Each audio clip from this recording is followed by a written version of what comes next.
আমাদের দেশে মেয়েদের তালিমের নামে অনেক ফিতনা চলতেছে। অনলাইন জুয়া বৈধ কিনা, বিয়ের আগে হারাম রিলেশন করে জেনা করে ফেললে সে মেয়েকে বিবাহ করলে গুনাহ মাফ হয়ে যাবে কিনা, সাল্লাল্লাহু আলাইহি ওয়াসাল্লামের সুন্নাত ঠিকমতো পালন করতে আমল হিসাবে 3 দিন 7 দিন 13 দিন এবং 40 দিন কোনো প্রকার খাবার না খেয়ে শুধু খেজুর পানি খেয়ে থাকতে হবে এবং তাতে করে বেহেশতে যাওয়া যাবে। তালিমের মহিলারা বলে ওদের দান করলে বেশি, মানে 3 গুণ সওয়াব, মসজিদ মাদ্রাসা দান করলে 1 গুণ সওয়াব হবে। এটা কতটা সত্য? পুরোটাই ভুয়া এবং বোগাস। আমাদের দেশে মেয়েদের তালিমের নামে অনেক ফিতনা চলতেছে। ওলামা একরাম, প্রমিনেন্ট আলেম সমাজে যারা আছেন তাদের তত্ত্বাবধান ছাড়া এরকম নিজেরা দিন প্রচারের নামে যা করছেন এগুলো বেশিরভাগ ক্ষেত্রে ফিতনায় পরিণত হয়। আল্লাহ আমাদের এই সমস্ত মা বোনদেরকে হেদায়েত দান করুন। তারা এই সমস্ত ভুলভাল কথা বলে তাদের ঠিকানা জাহান্নাম করছেন। কারণ নবীজি বলেছেন, মান কাযাবা আলাইয়া মুতাআম্মিদান ফালিয়াতাবাওয়া মাকআদাহু মিনান নার। যে ব্যক্তি মিথ্যা হাদিস আমার নামে বলবে, আমি যেটা বলি না এটা বলবে, সেজন্য তার জাহান্নামে তার ঠিকানা জেনে রাখে, তার জাহান্নামের টিকেটের রিজার্ভেশন যেন সে করে নিল। এজন্য সতর্ক থাকতে হবে। এরপরে প্রশ্ন হলো, একটা কীটনাশক কোম্পানিতে আমি জব করি, প্রতি মাসে আমার স্যালারি হতে নির্ধারিত পার্সেন্ট কেটে নেওয়া হয়। যে অংশ প্রতি মাসে কাটে সেই পরিমাণ অংশ কোম্পানিও আমার প্রভিডেন্ট ফান্ডে জমা রাখে। চাকরি শেষে আমার বেতন হতে কেটে নেওয়া জমাকৃত টাকা প্লাস কোম্পানির জমাকৃত অংশ বাদেও অতিরিক্ত অর্থ প্রদান করে। এখন আমার প্রশ্ন হলো, অতিরিক্ত প্রদানকৃত অর্থ সুদ হিসাবে গণ্য হবে কিনা? ভাইরা আমার, এটা খুব কমন একটা প্রশ্ন। সরকারি বেসরকারি বিভিন্ন প্রতিষ্ঠানেই এই নিয়ম আছে যে চাকরি যখন করবেন বেতনের একটা অংশ কেটে রাখা হয়। এই টাকার সাথে আপনার চাকরিদাতা প্রতিষ্ঠান, সেটা সরকারি প্রতিষ্ঠান হোক আর বেসরকারি প্রতিষ্ঠান হোক, আলাদা কিছু প্লাস করে দেয়। অনেক সময় এটাকে সুদ বলেই দেয়। এটা মূলত সুদ হবে না, সুদের মধ্যে এটা পড়বে না। কেন পড়বে না? কারণ হলো এই টাকাটা আপনি লোন হিসাবে নিয়েছেন এবং দেওয়ার সময় বাড়ায় দিছেন। আপনার কাছ থেকে কোম্পানি বা সরকার লোন নিয়েছে, দেওয়ার সময় বাড়ায় দিছে। ব্যাপারটা এরকম না। কুল্লু কারজিন জাররা নাফআন ফাহুয়া রিবা। লোন নিয়ে অতিরিক্ত দিলে সেটা রিবা হয়, সুদ হয়। এখানে সেটা হয় নাই। তাহলে কি হয়েছে? এখানে আপনি যা পেতেন সেখান থেকে আপনাকে কম দিয়ে রেখে দিয়েছে, কেমন যেন আপনার বেতনই কম দিয়েছে। দেওয়ার সময় অতিরিক্ত অংশ প্লাস করে দিয়েছে। এটা সুদের সংজ্ঞায় পড়ে না। আপনি তাকে কিছু দিয়েছেন, এর বিপরীতে অতিরিক্ত নিয়েছেন। এই গিভ এন্ড টেকটা হয় না, আপনি দেনই নাই কিছু আসলে তারে, যার কারণে এটা সুদ হবে না। তবে হ্যাঁ, সরকারি চাকরিতে বেসরকারিতেও থাকতে পারে। একটা নিয়ম আছে এখন, যে একটা পার্সেন্টেজের পরে বাধ্যতামূলক যেটা প্রভিডেন্ট ফান্ডে কাটা হবে, এর বাইরের যেটা আপনি ঐচ্ছিকভাবে কাটতে পারেন, সেটা যদি আপনি ইচ্ছাকৃত কাটেন এবং সেখানে অতিরিক্ত টাকা দেয়, তাহলে সেটা সুদ হবে। আর যেটা বাধ্যতামূলক কেটে নেওয়া হচ্ছে আপনার বেতন থেকে, আপনাকে দেওয়া হচ্ছে না, চাকরি ছাড়লে বা অবসরে গেলে তখন আপনাকে অতিরিক্ত দেওয়া হচ্ছে, এই অতিরিক্ত নেওয়াটা সুদ হবে না। এ বিষয়ে বাংলাদেশের প্রথিতযশা সব উলামা ইকরামে প্রায় একমত, কারোর কোনো ভিন্ন মত নাই। বিয়ের আগে হারাম রিলেশন করে জেনা করে ফেললে সে মেয়েকে বিবাহ করলে গুনাহ মাফ হয়ে যাবে কিনা? ভাইরা আমার, বিবাহ পূর্বে যদি কেউ হারাম সম্পর্কে জড়ায়, আমাদের যুবক ভাইরা ভালো করে শুনে নেন, আপনার চরিত্রকে যদি আপনি কালিমা যুক্ত করেন তাহলে এটা ভয়ঙ্কর অপরাধ এবং কবিরা গুনাহ। এর জন্য আল্লাহর কাছে আপনাকে জবাবদিহি করতে হবে। আমাদের অনেক যুবক ভাইরা মনে করেন যে বিয়ের আগে কোনো মেয়ের সাথে হারাম সম্পর্ক করলে, জেনা লিপ্ত হলে, এরপর বিয়ে করলে বোধহয় এটা কাটাকাটি হয়ে যাবে। এটা সঠিক না, এটা ভুল। বিয়ে করেছেন, এখন হারাম থেকে বের হয়ে আসছেন, এটা ভালো।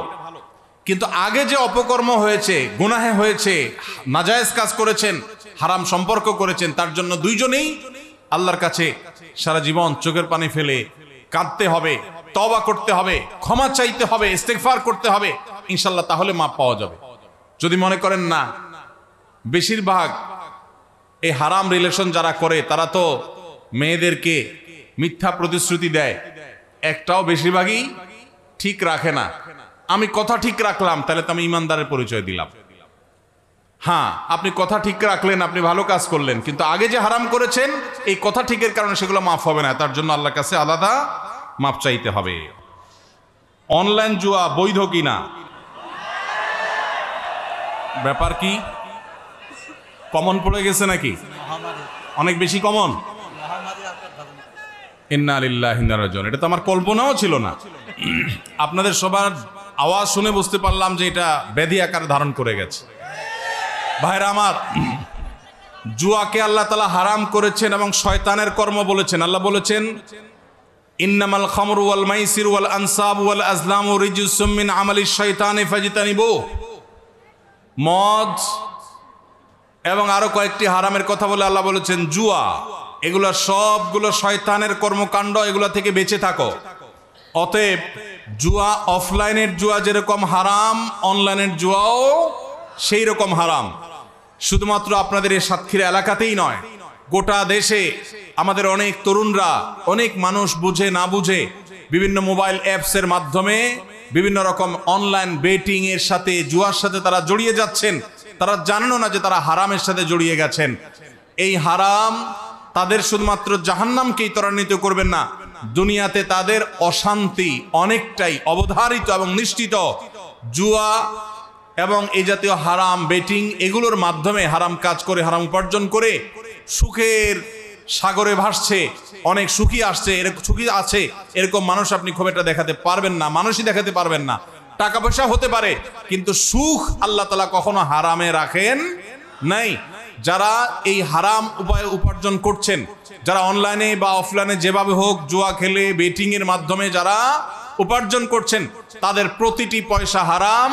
তাদের ইবাদত কবুল হবে না, দোয়া কবুল হবে না, এবং যেই দেহ যা হারাম দ্বারা গঠিত হয়েছে, নবীজি সাল্লাল্লাহু আলাইহি সাল্লাম বলেছেন যে সেই দেহ জাহান্নামের জন্য উপযুক্ত, সেটা জাহান্নামে যাবে। অতএব আমরা খাঁটি মুসলমান হওয়ার জন্য, পরিপূর্ণভাবে ইসলামে দাখিল হওয়ার জন্য 5টা শর্তের কথা বলেছিলাম। এর মধ্যে 5 নম্বর বলেছিলাম হালাল হারাম মেইনটেইন করা। অনেকে নামাজ কালাম পড়ে হালাল হারাম মেইনটেইন করে না। যারা অনলাইন জুয়ার সাথে আসক্ত আছেন, আল্লাহর জন্য এই হারামকে আজকেই ত্যাগ করে দেন, মোবাইল থেকে আনইনস্টল করে দেন এবং হারাম থেকে সরে আসেন। পরিশ্রম করেন, কষ্ট করেন, এরপরে কষ্ট করে উপার্জন করেন। নবীজি সাল্লাল্লাহু আলাইহি সাল্লাম বলেছেন, আফদালুল কাসবে কাসবুল ইয়াদ। হাত দিয়ে মানুষ যে কামাই করে, পরিশ্রম দিয়ে করে মানুষ যে কামাই করে, এটা হলো সবচেয়ে উত্তম কামাই। অতএব এই হারাম ছাড়বেন তো ইনশাআল্লাহ? আল্লাহ আমাদের যুবক ভাইদেরকে, সব ভাইদেরকে হারাম ছাড়ার তৌফিক দান করুন। অনেক অ্যাপ বের হয়ে গেছে, সবগুলোর জন্য কমন উত্তর, এগুলো সবগুলো হারাম। পৃথিবীর কোনো আলেম এগুলোকে হালাল বলেন না। অতএব এই হারাম থেকে বেঁচে থাকেন, এই সমস্ত ধোকায় পা দিবেন না। বহু মানুষ বিভিন্ন রকমের ক্যাসিনো ব্যবসা করে সর্বশান্ত হয়ে গেছে। এগুলোতে প্রাথমিকভাবে মনে হয় অনেক লাভ করব, একটা সময় তাদের অবস্থা বড় খারাপ হয়, সর্বশান্ত হয়ে যায়। যদি দুনিয়াতে টাকা কামাইও করে, তার জাহান্নাম, এমনকি দুনিয়াতে তার অশান্তি অবধারিত, কারণ হারামে আরাম নাই। আল্লাহ আমাদেরকে বুঝার তৌফিক দান করুন। আল্লাহ নবী সাল্লাল্লাহু আলাইহি সাল্লামকে এবং সমস্ত নবী রাসূলকে আল্লাহ বলেছেন, ইয়া আইয়ুহার রাসূলু কুলু মিনাত তাইয়্যিবাতি ওয়া আমালু সালিহা। হে নবী রাসূলগণ, হালাল ভক্ষণ করো এবং নেকামল করো। আল্লাহ আগে হালাল খাইতে বলছেন না, আগে নেকামলের কথা বলছেন? হালালের কথা আগে বলেছেন। আমাদের সমাজে অনেক লোক আছে, মনে করে 2 নম্বর পথে কামাই করে নেই, এরপরে হাজী সাহেব গাজী সাহেব হয়ে যাব। এটা কোনো সঠিক পথ না। আল্লাহ আমাদের সংশোধন হওয়ার তৌফিক দান করুন। সবাই হালাল উপার্জনে গুরুত্ব অনুধাবন করার চেষ্টা করবো তো ইনশাআল্লাহ। হালাল খাবেন, পরিমাণে অল্প হোক, আল্লাহ বরকত দিবেন। হারাম অনেক হবে, আল্লাহ বরকত উঠায় নিবেন। অশান্তিতে ভরে থাকবে, সবাই দেখবে সুখে আছেন, আসলে আপনার ত্রাসের মধ্যে আপনি বসবাস করছেন। আল্লাহ আমাদের সবাইকে হারামকে বর্জন করার মতো ঈমানি শক্তি দান করুন। চেষ্টা করবো তো ইনশাআল্লাহ। আমাদের রিজিকের মালিক কে? আমরা হারাম উপার্জন যদি ত্যাগ করি, আমরা না খেয়ে মরে যাব না, আল্লাহই বাঁচাবেন। এই জন্য এই হারাম বেটিং গুলো, হারাম জুয়া, এই সমস্ত নাজায়েজ উপায় উপার্জন বন্ধ করবেন তো ইনশাআল্লাহ। যুবক ভাইদেরকে বুঝাবেন, নিজেরা সতর্ক থাকবেন। আল্লাহ আমাদের সবাইকে সতর্ক থাকার তৌফিক দান করুন। জাযাকুমুল্লাহু খায়রা ওয়া আখিরু দাওয়ানা আনিল হামদুলিল্লাহি রাব্বিল আলামিন। আসসালামু আলাইকুম ওয়া রাহমাতুল্লাহি ওয়া বারাকাতুহু।